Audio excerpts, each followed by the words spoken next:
आज मैं आपको हिंदी की सहायक पुस्तक बितान से पाठ 3 आलो आंधर पढ़ाने जा रही हूँ, जिसे आप ध्यानपूर्वक सुनेंगे।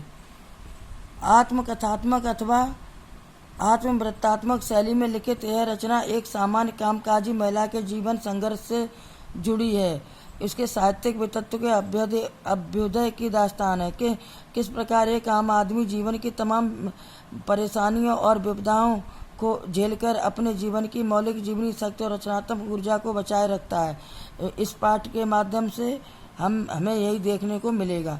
मैं अब अपने किराए के घर में थी। सब समय सोचती रहती थी, काम न मिला तो बच्चों को क्या खिलाऊंगी, कैसे उन्हें पालूंगी पोसूंगी। मैं स्वयं एक घर से दूसरे घर काम खोजने जाती और दूसरों से भी काम जुटाने के लिए कहती।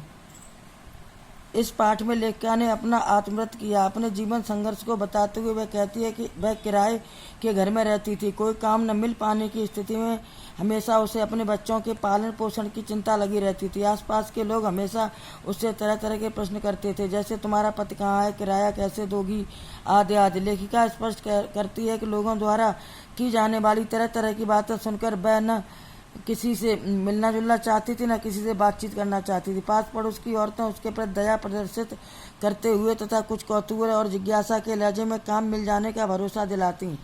ऐसे ही घोर असमंजस और निराशा की स्थिति में सुनील नामक एक मोटर चालक युवक के माध्यम से उसे एक कोठी में घरेलू नौकरानी का काम मिला।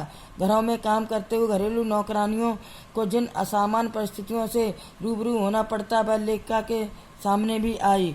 घर में काम करने वाली एक पुरानी नौकरानी ने उसे अपने काम को हड़पता हुआ समझकर गालियां देना शुरू कर दिया। इससे वह थोड़ा भयभीत हुई और असमंजस में पड़ गई, लेकिन मकान मालिक के सदव्यवहार और इस कथन ने कि कल से तुम काम पर आ जाओ उसे इस स्थिति से उबार लिया। लेखिका ने कोठी में काम करना शुरू कर दिया।